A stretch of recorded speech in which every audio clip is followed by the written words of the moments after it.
noite, vamos abrir nossas Bíblias no livro de Obadias, versículo 4. Só tem um capítulo, então não precisa falar capítulo tanto. Versículo 4.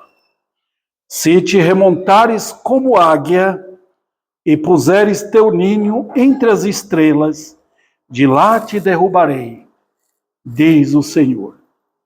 Vem, Senhor, e a tua palavra é incrível, ela é maravilhosa, ela é tudo o que nós precisamos, é tua palavra.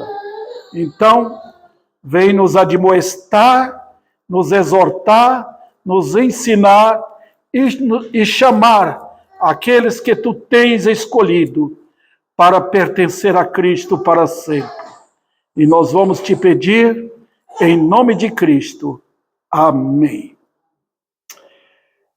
Pode assentar, mantém sua Bíblia aberta nesse livro pequeno. Eu acho que é um livro bem desconhecido na Bíblia, né? A gente normalmente conhece o Salmo, conhece Provérbio, conhece Gênesis, conhece João, conhece Romanos, mas o livro de Obadias, deixa eu dar aqui uma noção, o que costumamos chamar de pano de fundo, né? A respeito do livro de Obadias. O escritor não fala muito sobre, não fala nada sobre ele aqui, só que ele está falando, né? Normalmente a Bíblia fala do escritor Obadias. Mas para onde foi, para as palavras para quem foi dirigida, para o povo edomita. Ficou na mesma. Porque vocês devem saber quem são os edomitas.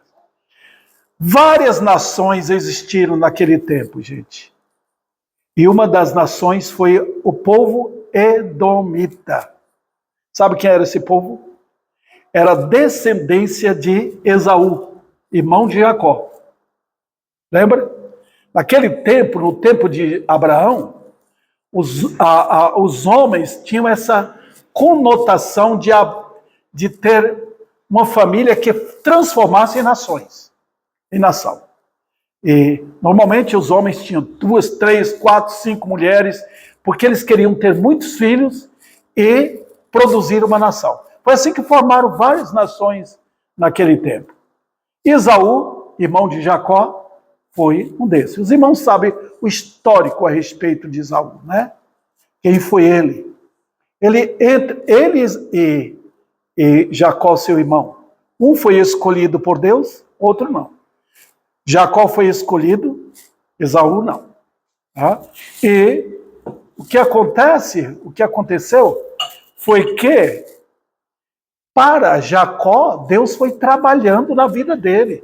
Boa parte do livro de Gênesis trata da vida de Jacó com a família. Esaú, entretanto, a Bíblia só dá um capítulo para falar da descendência dele. E aquela família, Deus encomendou para um lugar. Tá? Eu até vi alguma coisa pela internet das construções que tinha aquele lugar onde eles moravam. Era um lugar sem chuva, um lugar desértico, mas é incrível o que aquele povo fez. Eles tinham uma cidade chamada Petra. Ela foi feita na rocha. Coisa impressionante. E aquele povo, Deus concedeu sabedoria para eles, de como puxar água para a cidade. Eles tinham um sistema de encanamento, irmãos, que era impressionante. Aquele chovia uma vez por ano, e eles faziam de tudo para que aquele sistema de encanamento trouxesse água para durar aquele tempo todo. Povo muito esperto, povo muito capaz nisso aí. Mas era uma nação perversa. E Deus havia prometido destruir Edom. Era um povo debaixo do anátema de Deus, da maldição de Deus, foi o povo edomita. Porque não tinha a bênção de Deus. Tá? E tiveram algumas pessoas salvas. Se vocês olharem no Velho Testamento, aparecem algumas pessoas edomitas que foram salvas. Mas há indivíduos dentro da nação. né, que foram para Israel e se converteram ao Deus de Israel naquele tempo. Tá? Mas o povo em si era um povo orgulhoso, um povo arrogante, um povo criminoso, era um povo assim terrorista, irmãos. Naquele tempo tinha muitas nações desse tipo. Eram nações como os amalequitas. Se eles quisessem chegar, vamos supor que Ribeirão Preto fosse uma nação, um povo, né? Então os amalequitas vinham, cercavam a cidade, matavam o povo, levavam gente escrava e pegavam o despojo de tudo que o pessoal tivesse e levava consigo para a terra dele. Os edomitas eram assim, um povo muito bruto, muito perverso. E a prova dessa perversidade de Edom, do povo edomita, foi quando Nabucodonosor invadiu Jerusalém. Eles aproveitaram o ensejo. Tá? Quando o povo estava tentando escapar, o povo judeu, e eles aproveitavam, matavam um aqui, matavam outro ali, pegavam outro ali, e Deus repreendeu. Esse livro é uma repreensão ao povo de Edom. Vamos, só para os irmãos terem uma noção, olha o que Deus fala para eles. Versículo 11. No dia em que, estando tu presente, estranho lhe levar os bens. E olha o final do versículo. Tu mesmo eras um deles. Versículo 12. Tu não devias ter olhado com prazer para o dia do teu irmão, porque eles é uma nação irmã, né? Então, Deus está aqui repreendendo, porque Israel era o povo de Deus, e ali estava Edom aproveitando aquele momento para levar despojo de Israel. Versículo 13. Não devias ter entrado pela porta do meu povo no dia da sua calamidade. Só para os irmãos terem uma noção que povo cruel era o povo edomita. Versículo 14. Não devias ter parado nas encruzilhadas para exterminares os que escapassem, nem ter entregado os que lhe restassem no dia da angústia. Eles pensavam que não tinha um Deus, o Deus de Israel estava observando tudo e esperou o dia dele para vingar. Mas eu quero trazer aqui, irmãos, eu já dei uma explicação desse livro um dia aqui para a igreja, né? Mas eu quero falar sobre a ilusão dos edomitas. E eu quero trazer isso para nós agora. Tá? Então, queridos irmãos, as lições que temos nesse livrinho aqui mostram para nós seres humanos verdades que precisam ser desvendadas e mostradas através da pregação, pelas seguintes razões. Vamos lá. Eu vou apresentar aqui algumas dessas razões. Primeiro, nós somos iguais aos edomitas. Nós não somos diferentes, irmãos. Nós viemos do mesmo pai chamado Adão. Então não há lugar para nós vivermos orgulhosos. Tá? Nós não somos diferentes dos edomitas. Somos arrogantes por natureza. E se Deus, graças a Deus que o Senhor me salvou. Ele salvou você. Se Ele salvou você, você está livre de coisas que você poderia fazer. O homem sem salvação, ele está predisposto a fazer o que os edomitas fizeram. E coisa pior ainda, porque nós viemos do pecado. Segundo lugar, Deus é soberano em tomar homens e nações para cumprir seus gloriosos propósitos, os quais exaltarão a Deus. Veja bem, irmãos, o que é que Deus faz com nações. Por que Ele deixou várias nações? Porque Ele deixou para castigar Israel, para disciplinar o povo dele. E sabe, Deus usa terroristas, Deus usa perversos para castigar. Nós também fazemos isso. Às vezes você tem na sua casa uma arma ali para um ladrão chegar e você defender você, não é? Meu pai tinha facão em casa, ou qualquer coisa assim, para que quando acontecesse alguma coisa, estava ali bem munida, né? Deus tem seus instrumentos punitivos. Deus tem terroristas. Os terroristas, não que Deus fabrica terrorista, mas ele utiliza para os propósitos dele, depois ele vai diretamente aos terroristas e acaba com eles. Você lembra de Faraó? Faraó queria destruir Israel. Deus falou o que no capítulo 9 de Êxodo? Para isto te levantei, para que meu nome através de você fosse cumprido em toda a terra. É a glória de Deus. Depois ele matou Faraó, sepultando no Mar Vermelho com o exército. Que maravilha desse Deus. Ok? Os propósitos de Deus vão lhe exaltar. Foi assim que ele fez com o povo edomita. Ele deixou os edomitas fazer o que queria, depois chegou o momento. É o momento da vingança. Vamos lá. Em terceiro lugar, o maior e mais tremendo perigo que cerca o ser humano, ele empurra para o abismo. Qual é? Qual é o pecado que leva o homem para o inferno? Só um: orgulho. A gente sempre pega. Pode pensar nisso e avaliar nisso, você vai chegar à conclusão. Se você pega todos os pecados que existem, como se fossem frutas diferentes, e colocasse num grande liquidificador, tá? Todos os pecados, batesse no liquidificador, aquele caldo ali é chamado orgulho. Tá? É o orgulho que leva o homem para o inferno. Todo pecado é fruto de orgulho, porque não se rende a Deus. Está vendo? Não dá glória devida a Ele.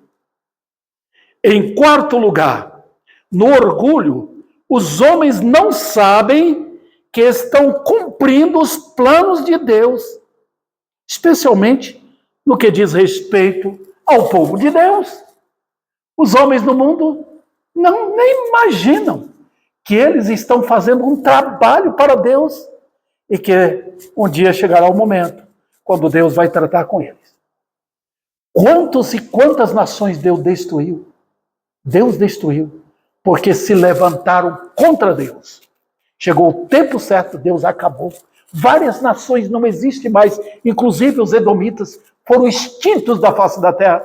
Os babilônicos, que levaram os judeus para a Babilônia, não existe mais, Deus castigou.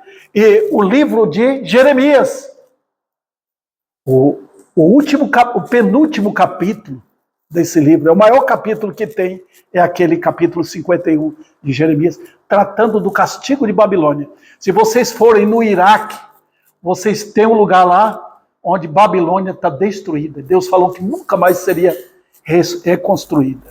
Tá? É o castigo de Deus. Em quinto lugar, o orgulho do coração é o que impede ver que Deus está vindo para trazer juízo. Eu vejo meu povo aqui, em Ribeirão Preto. O orgulho do pecado hoje é tão grande. Satanás misturou o orgulho infame dele com o orgulho natural do homem. Misturou e virou, irmãos, algo tão denso, tão terrível, que homens e mulheres nem imaginam o perigo do orgulho. E o que Deus vai fazer quando Ele pega alguém por causa do orgulho. Então, agora, irmãos, eu vou entrar na mensagem, propriamente, para falar de, basicamente, 3 coisas. Eu vou falar sobre o soberano Deus no controle de tudo. Olha o versículo 2. Eu quero que vocês examinem o texto. Esqueça de Davi. Esqueça desse pregador aqui. Examine o texto. Se eu estiver falando qualquer coisa errada, vocês me chamam a atenção. Porque o que importa aqui é o que Deus está falando. Olha o que ele diz para o povo edomita. Eis que te fiz pequeno entre as nações. Fantástico, né? Tem nações poderosas, a Alemanha, a Rússia, a China, os Estados Unidos. Mas tem nações pequenas que não se destacam. Uma dessas nações é o Egito. Naquele tempo, no tempo de Abraão, o Egito era a nação mais poderosa que tinha. Mas no livro de Ezequiel, que uns 2000 anos depois, Deus fala, vou pegar o Egito e fazer a nação mais simples. E fez uma nação simples hoje. Está vendo o que Deus faz? Eu te fiz pequeno. O que nós podemos aprender aqui? Primeiro, é que o coração iludido desconhece essa verdade. Um trabalho do pecado é nos tratar como se fôssemos grande coisa. Enquanto eu acho que eu sou maior, que minha vida é livre, eu faço o que eu quero, eu posso falar o que eu quero, pisar onde eu quiser pisar e tomar as minhas próprias decisões. Deus está dizendo o que na sua palavra? Que eu não passo de um verme. Eu sou exatamente nada. Está vendo onde o orgulho chega? Os irmãos lembram de Coré, Datã e Abirão, capítulo 14, capítulo 16 de Números. Como aqueles 3 homens se ajuntaram contra Moisés e Arão, estavam com raiva deles, porque achavam que Moisés e Arão estavam dominando o povo. Eles queriam posição. Deus não tinha dado aquela posição para eles. E eles se ergueram. Está vendo? Uma pessoa só faz a cabeça de muitos. E promove dissensão entre o povo. E foi assim que aconteceu com Coré, Datã e Abirão. Deus que fez com eles. Sai da frente. Deixa que eu trato com esses 3 orgulhosos. Primeiro, endureceu o coração. Veja, quando Deus quer tratar com alguém no orgulho dele, ele faz com que o orgulho fique pior ainda. Ele endurece o coração. Foi assim que ele fez com Coré, Datã e Abirão. E com todos os que seguiam. Colocou no lugar do juízo. Vou tratar com eles. E foi ali que Deus tratou. Abriu a terra, um terremoto, e eles foram para o inferno, caíram no abismo. 7.000 quilômetros de altura até no inferno. Só para vocês saberem o que significa o orgulho. Vamos adiante. A verdade é que ele é soberano, mas ele não é um articulador de maldade. Nunca. Da mão de Deus, do coração do Senhor, não sai maldade. O que sai é justiça.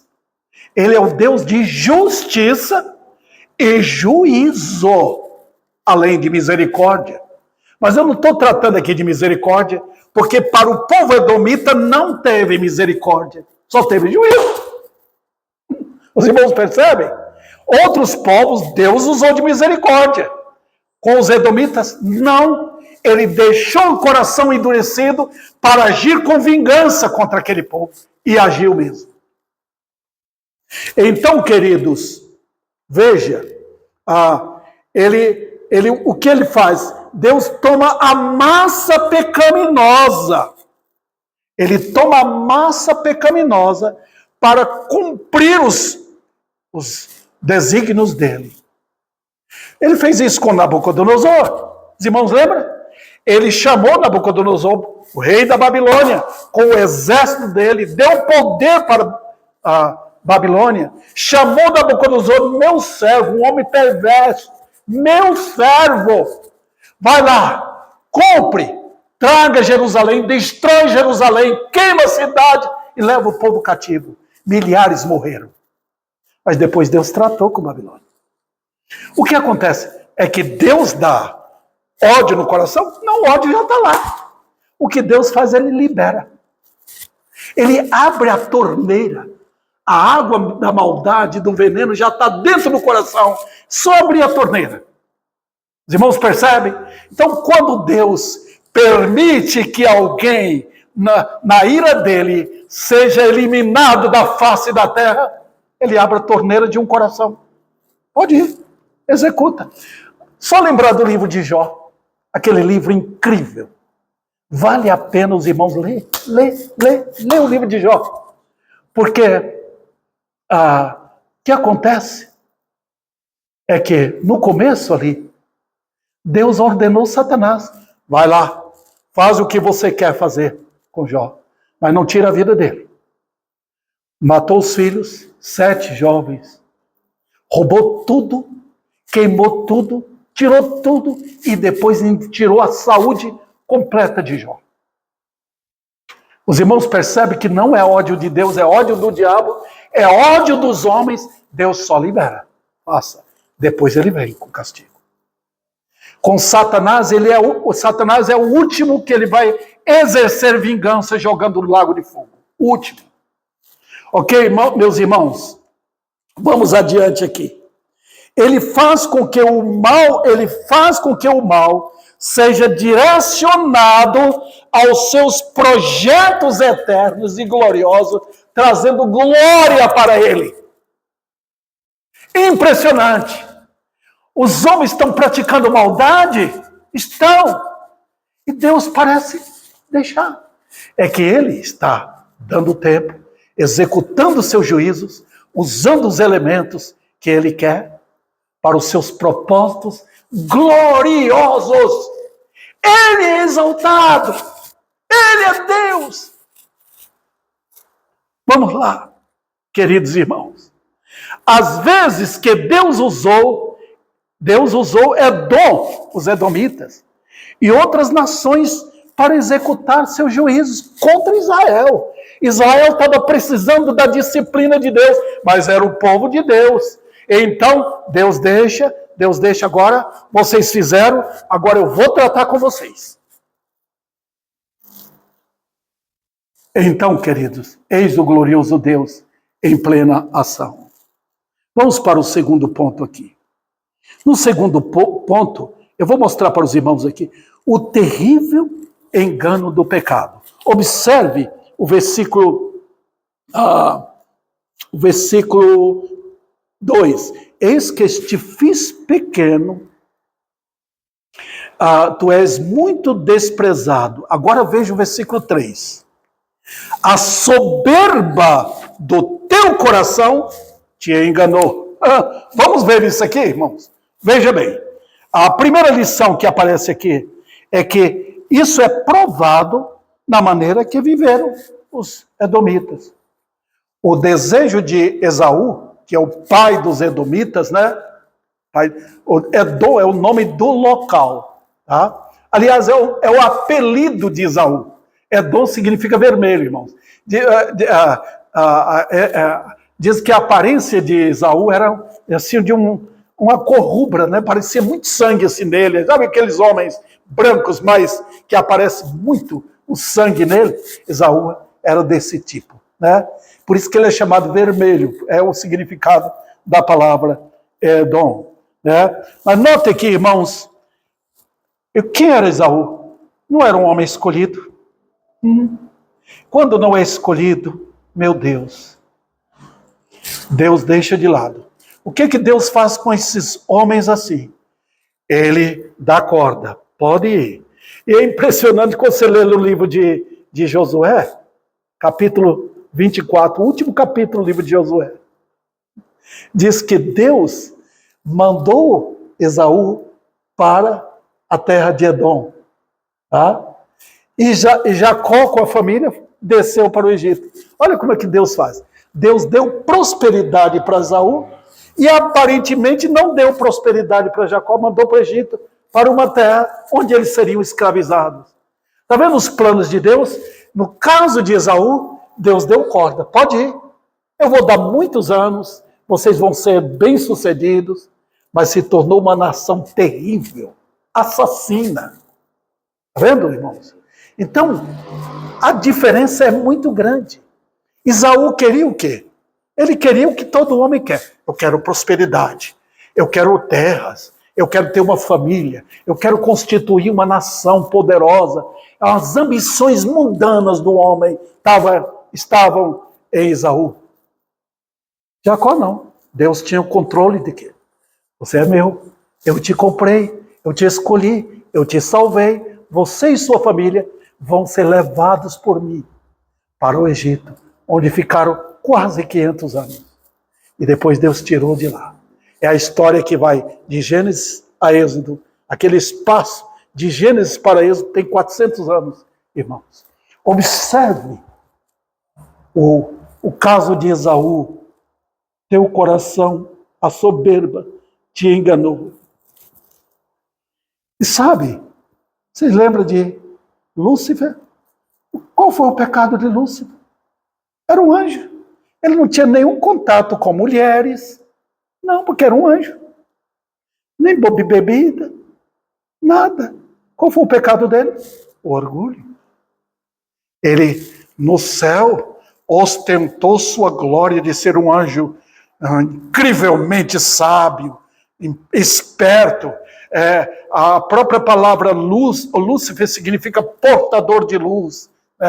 Olha eu. Acontece isso com muitos homens, até no meio de crentes. Acontece que Deus tem que tratar seriamente, quebrando o orgulho do crente. Foi assim com Lúcifer. E com ele não teve jeito. Foi jogado para baixo. Os irmãos percebem o pecado do orgulho? Dentro do pecado, dentro daquele pacote, dentro daquele saco, está tudo ali. Assassinato, maldade, perversidade, terrorismo. Está tudo dentro desse pacote do orgulho. E agora, irmãos? Foi assim também que nações atuaram resistindo a Deus. O Egito, outras poderosas nações daquele tempo. E Deus teve que extirpá-las da face da terra. E é assim que Deus faz com indivíduos. Ele dá tempo ao orgulhoso, ele dá corda ao orgulhoso, deixa o orgulhoso ir longe até que ele chegou a tua hora.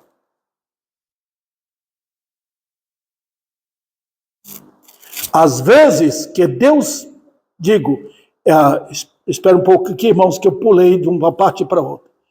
É assim que vivem os ímpios em seu pecado. Não viver para a glória de Deus. O que é o pecado? O que é viver no pecado? Viver no pecado, você vai dizer, ele bebe, ele fuma, ele adultera, ele é fornicário, ele é isso, ele é aquilo. Não, é só viver no orgulho. Impressionante.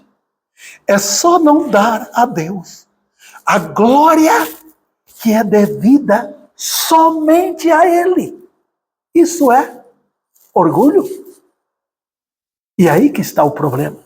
Com crentes, Deus sabe pegar o chicote dele e disciplinar, quebrar o orgulho. E Deus o faz com eficiência, com sabedoria, com destreza. No tempo dele, ele age como um crente orgulhoso. E ele quebra mesmo. Ele leva para deixar na cama, doente. Tá? E às vezes acontecem outras coisas que Deus permite. Porque é triste ver um crente orgulhoso. Porque ele não está dando a Deus a glória ao seu Pai eterno que ele salvou. Nós não somos imunes a isso não, irmãos.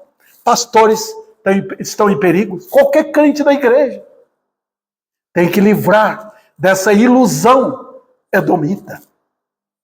Mas com o incrédulo, Deus deixa engordar aquilo. Ele deixa. Ele faz com que aquela pessoa fique adubada no seu orgulho. E é levada no seu orgulho. Ela quer isso, quer aquilo. Observa o incrédulo. Não dá a Deus a glória dele. Olha o dia do Senhor, como eles corrompem o dia do Senhor. Como levantam, vão para buscar comida ali no mercado. Eles querem fazer o que eles querem fazer. Eles querem pensar no que eles querem. Não dão a Deus a glória que é devida a ele. Cadê o homem? Foi feito para a glória de Deus. e não está dando a Deus a glória que é devida a Ele? Isso é infame orgulho. Eu vou mostrar para os irmãos um texto aqui que mostra como o orgulho ele aparece de várias maneiras. Observe bem, eu tenho aqui na minha Bíblia, eu tenho essa fitinha aqui, que eu coloco em Obadias agora. Aí eu volto para Isaías. Olha o capítulo 2 de Isaías. Eu não tinha marcado esse texto aqui, mas me veio à memória agora, irmãos, no capítulo 2. Veja o que como Deus destaca os sintomas do orgulho. E ele usa linguagem, como é própria no Velho Testamento, nos livros proféticos, ele usa uma linguagem de tal maneira que você vai entender. Observe, versículo 12 do capítulo 2. Porque o dia do Senhor dos exércitos será contra quem? Contra todo soberbo e altivo e contra todo aquele que se exalta com qual propósito? Para que seja abatido. Está vendo? Então nós temos três coisas aqui a respeito do orgulhoso. Ele é soberbo, ele é altivo e ele se exalta. Agora veja como é que Deus ilustra o homem orgulhoso. Versículo 14. Contra todos os montes altos e contra todos os outeiros elevados. Está vendo como o homem se porta? Ele se exalta, ele coloca como se estivesse acima de tudo. E se ele se torna rico, aí ele começa a imperar sobre os outros, maltratar os outros. É o orgulho que faz isso. Os irmãos lembram daquele Azael na Bíblia? Fala em 2 Reis, capítulo 8, fala sobre ele. Era um escravo do rei da Síria. Mas quando Eliseu olhou para ele e falou, você vai ser rei da Síria? Ele falou, eu? Sim, você vai. Deus apenas abriu a torneira, ele chegou lá no palácio, matou o rei e ocupou o lugar dele. Está vendo? O que é isso? Veja, os cedros, observa o versículo 13, cedros do Líbano, muito elevado, contra todos os carvalhos de Bazã. Agora veja o 14, contra os montes altos, contra os outeiros elevados. É aquela pessoa que, está vendo como ele aparece como um cedro aqui, como um outeiro elevado, ele se exalta, ele se põe lá no alto, ele diz, sou mais sábio, sou mais poderoso do que qualquer um, e muitos deles se tornam terroristas, maltratando o povo. Olha o versículo 15, contra toda torre alta e contra toda muralha contra toda muralha firme. É a pessoa que ganha uma posição e acha que ninguém vai chegar lá para pegá-lo. Está vendo, queridos irmãos? Veja o versículo 14. Contra todos os navios de Tarsis. Aí a beleza, imponência. Olha aquele navio. Contra tudo que é belo à vista. É o orgulho de achar que ele é maravilhoso. Não tem coisa igual. Veja o que Deus faz, irmãos. A arrogância do homem, versículo 17, será abatida. Sua altivez será humilhada. E só o Senhor será exaltado naquele dia. Os irmãos percebem agora o perigo do orgulho? E sabe de uma coisa?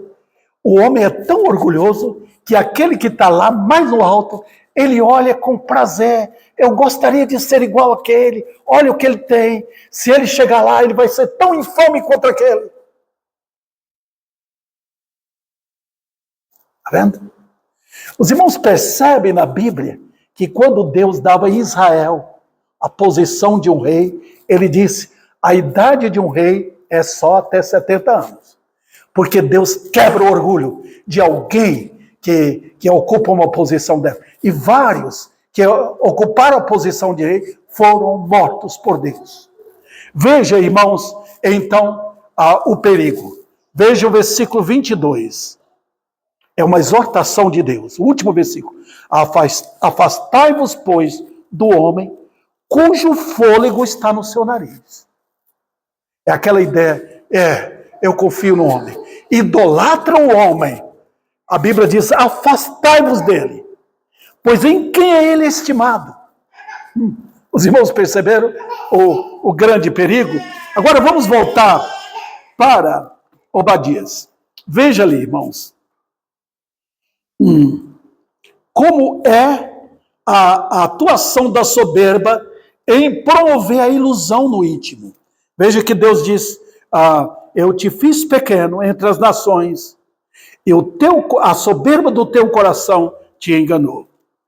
Como atua a soberba? Vamos lá. Eu tenho 4 coisas aqui, só, para falar a respeito disso. Primeiro, a soberba atua de forma tão encoberta que você não percebe. Eu posso dizer para os irmãos, na minha experiência, que Deus teve que pegar meu nariz e enfiar no chão para quebrar a soberba. Foi dolorido. Mas ele fez e faz. A glória é dele. E esse Deus é maravilhoso. Lembra que ele fez com Herodes? Porque não rendeu glória a ele? Ele ordenou e os vermes comeram na hora.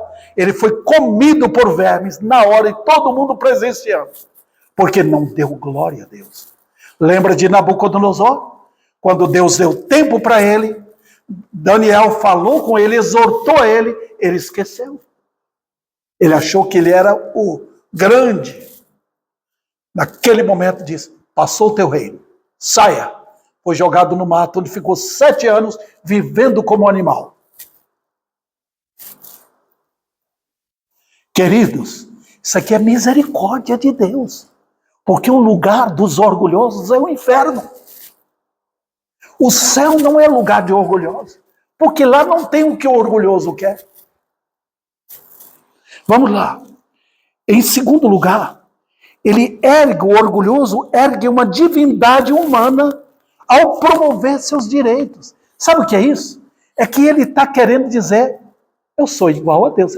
É o diabo no coração. O orgulho é a mesma coisa do diabo. Qual foi o desejo de Lúcifer? Ser igual a Deus. Isso é uma infâmia, irmãos. Isso é a coisa mais terrível que tem. Então o orgulhoso, ele ergue uma divindade lá dentro. E às vezes dá a impressão de que não. Você lembra daquele moço rico que chegou para Jesus? Que eu farei para herdar a vida eterna? Nota o que farei. Quando o homem põe o que farei, ele está se colocando como grande. O que eu posso? Ele era rico. Eu tenho dinheiro para dar. O senhor quer um dinheiro aí para suas caminhadas com seus discípulos? Em outras palavras, era isso. O que eu posso fazer? Jesus foi e tocou no ídolo dele lá dentro. Quebrou o orgulho. Derrubou a estátua lá dentro do coração dele, que era uma estátua chamada Deus Mamon. Vai, vende tudo que tens, dá aos pobres, depois vem e segue-me e você terá um tesouro no céu. Ele caiu fora. Não quis. Outro detalhe é que o orgulho desafia a Deus, achando que pode prevalecer contra ele. Quanto engano. Não é verdade? Quanto engano. O orgulho é tão infame que até na hora da morte o pecador acha que ainda conseguirá alguma coisa. É impressionante que você vê no Salmo 49. Os homens no pecado, o orgulho é tão grande que ele acha que ele tem ainda possessões e que vai levar consigo. Pobre pecador. Só tem 2 coisas que os homens fazem quando entram no mundo: pecar e morrer. Só. Ele não tem casa, não tem dinheiro, não tem saúde, não tem nada.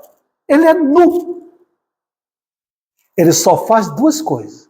Ele peca e morre. Esse é o resultado do pecado. E agora? E, em quarto lugar, o orgulho encobre a realidade das coisas, levando a considerá-las como se fossem normais. O que quer dizer com isso? É que Edom, o povo edomita, nunca viu o seu orgulho, porque Deus não mostrou. Quando Deus endurece o coração de alguém, a pessoa fica petrificada no orgulho, como se fosse uma estátua, até a morte. Eles não percebem. Ninguém consegue mostrar a arrogância do pecado no coração do homem, só Deus. Com Saulo, um arrogante religioso, Deus fez o quê? Derrubou por terra. Quebrou assim, primeiro levou o velho homem ao pó, o velho Saulo levou ao pó. Que coisa, para nascer um novo homem que amava Cristo. Quando Deus abre os olhos do pecador, que ele vê sua própria miséria, ele cai perante a realidade desse grande cordeiro que foi morto em nosso lugar. Aquele que, sendo rico, se fez pobre, vindo aqui. Foi até a cruz por mim, um miserável pecador. Eu tenho o terceiro ponto aqui. A inutilidade dos esforços. Vamos ver aqui? Observe bem o texto, irmãos. Primeiro, é visto na ignorância a respeito do verdadeiro Deus. Não conhece o verdadeiro Deus. É por isso que o homem no coração, ele enfeita tudo lá dentro. Ele faz uma casinha bonita lá dentro e coloca seu ídolo. Esse é o meu Deus. Não é o Deus da Bíblia. É um Deus que ele inventa ter. O Deus de Judas não era Cristo, apesar de ter andado com o Senhor da Glória 3 anos. Mas o Deus dele era dinheiro. E ele construiu essa imagem, essa ficção na mente, porque ele queria ser grande coisa, pensando que Jesus seria rei e daria um cargo de ministro para ele, ele ficaria rico. E o orgulho foi tanto, irmãos, que ele suicidou. O suicídio é a prova maior do orgulho, porque não se rende a Cristo e vai assim destruindo a sua própria vida, indo para o inferno. Segundo lugar, é vista também na inutilidade daquilo que para eles representa segurança. O orgulhoso, ele acha segurança em tudo. Segurança no poder dele, segurança na casa dele, segurança no dinheiro dele, segurança na família, segurança na sociedade, segurança no político, segurança em tudo, no dinheiro dele, menos em Deus. É isso que diz o Salmo. E ele não percebe. E quando chega o final da sua vida, quem se aproxima dele? Há uma pastora chamada a morte. Ela é uma pastora incrível. Ela chega, vai em paz, está tudo bem. Que tristeza. Oh, que tristeza. O lugar dos orgulhosos é o inferno. Veja bem, não há esconderijo para Deus. Todos os elementos estão na mão dele. Soberano Senhor. Ninguém escapa. Ou rende a Cristo, ou você está em perigo. Os irmãos percebem? Horrenda coisa é cair nas mãos de Deus. Se o homem cai nas mãos de Deus, um Deus vivo, é porque o homem está lá em cima. Está vendo? O pecado que leva lá para cima. Então, corra. O que é que o pecador tem que fazer? Se humilha. Corra para debaixo da mão dele. Não caia na mão dele. Corra para debaixo.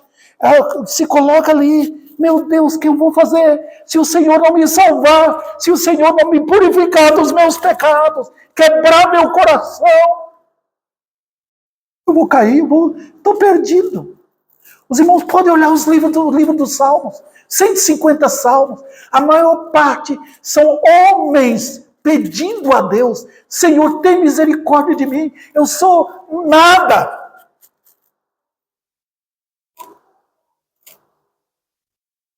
Vamos lá, queridos. Eu tenho mais alguma coisa para falar aqui. Veja, todos os elementos estão nas mãos dele. Ninguém escapa do Senhor. Você pode ir para o sul, você pode ir para o norte, você pode ir para o leste, para o oeste. Ninguém escapa do Senhor.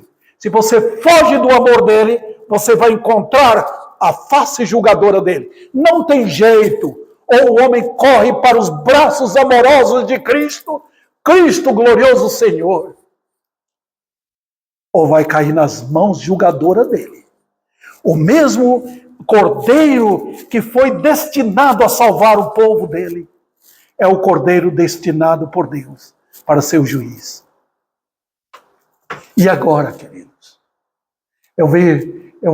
lendo a Bíblia, eu vi com tristeza quando aqueles homens, Jesus foi entregue inocente, o justo Senhor, sem defesa nenhuma, apesar que ele podia defender. Bateram nele, cuspiram nele. Coisas terríveis fizeram com ele.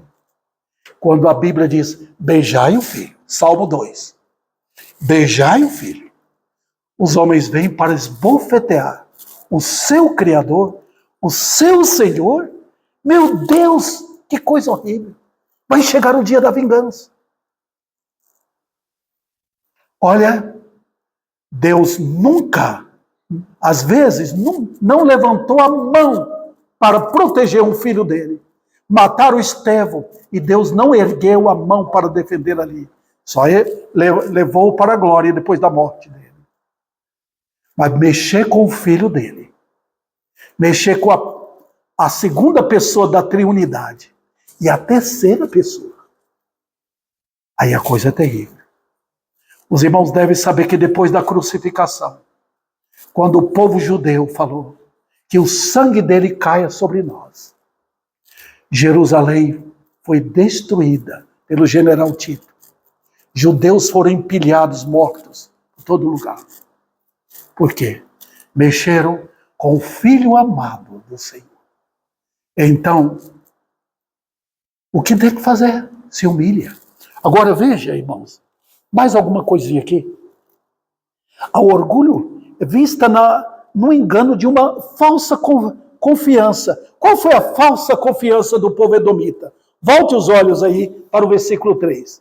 A soberba do teu coração te enganou, ó tu que habitas as fendas da rocha, querendo segurança, tá vendo? Na tua alta morada, e dizes no teu coração: quem me deitará por terra? Esse é o orgulho, tá vendo? Aí eu falei para os irmãos daquela cidade dos edomitas, que está lá um sinal ainda, chamada Petra. As casas eram feitas na rocha. Eles queriam ter a segurança. Ninguém vai nos tocar. Quem disse? Está lá a prova do que Deus faz. Segundo lugar, vista nas ameaças daquele que é o Senhor dos exércitos. Veja, queridos irmãos, diz o Senhor, versículo 4, está vendo? Diz o Senhor. E ele é chamado sempre o Senhor dos exércitos. Ele está falando: eu sou Deus, eu tenho milhares de exércitos.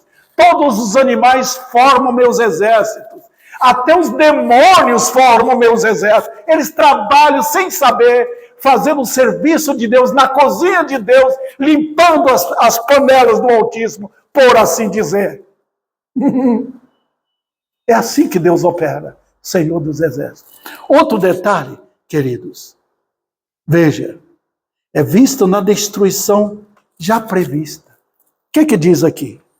Olha, que ele fala, deixa eu mostrar para os irmãos, eu não coloquei o versículo aqui. Ele diz: como estás destruído. Versículo 5. Se viesse a ti ladrões ou roubadores de noite, como estás destruído? Está vendo quando Deus tira a misericórdia? O que é que fica? Deus tirou a misericórdia. Não tem mais. O que veio? Brincou com Deus. Ofendeu o Senhor. Viveu como queria. não caiu aos pés de Cristo, então estás destruído. O homem no pecado, o homem condenado, ele já é potencialmente destruído.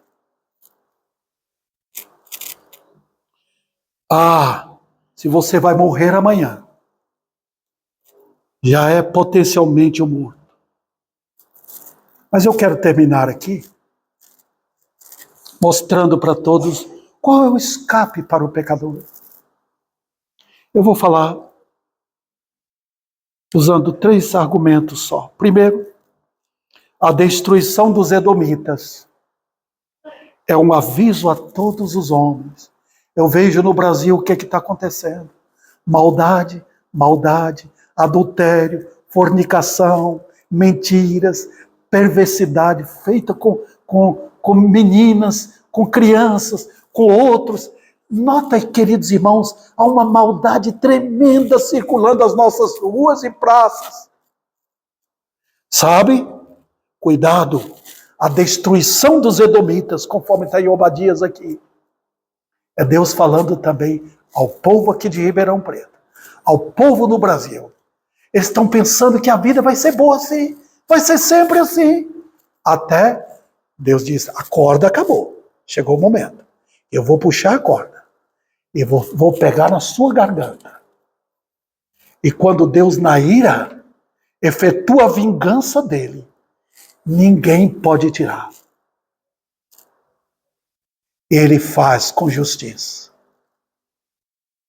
Segundo lugar, a situação dos homens e seus pecados não é diferente. Por que eu estou pregando isso? Para acordar os homens, acordar as mulheres, acordar os jovens. Acordem! Chegou o momento agora, caia aos pés de Cristo.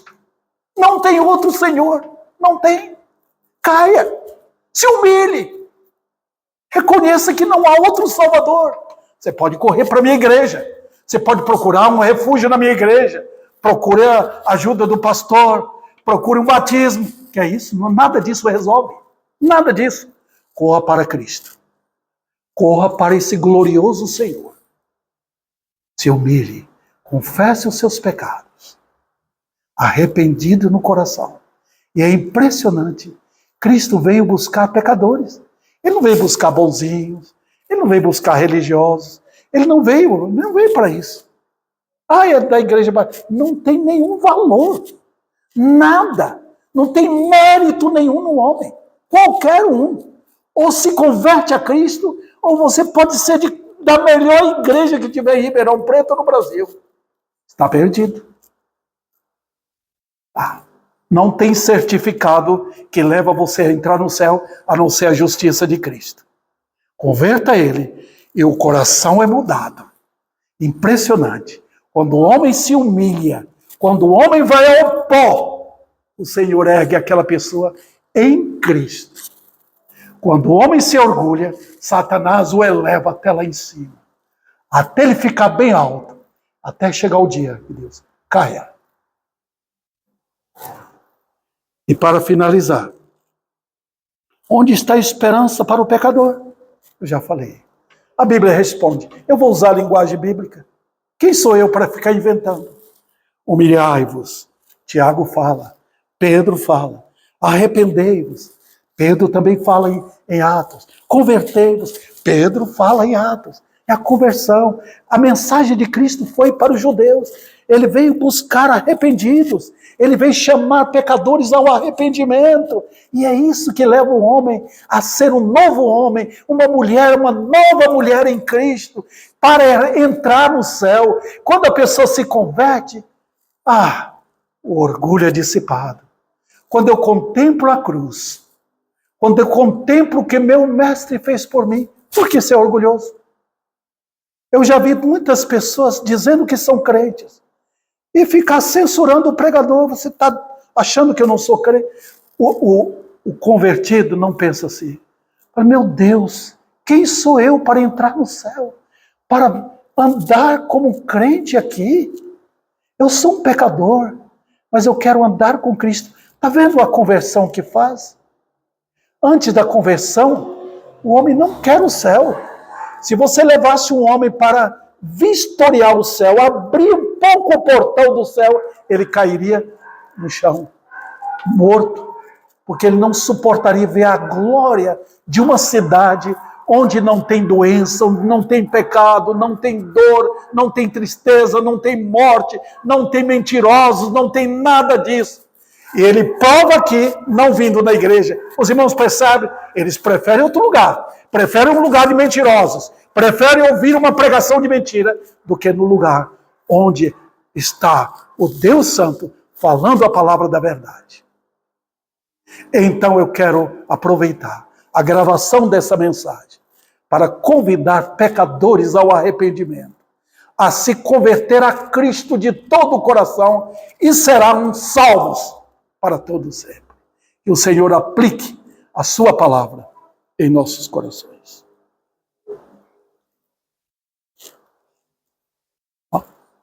Vamos ficar em pé, irmãos, e vamos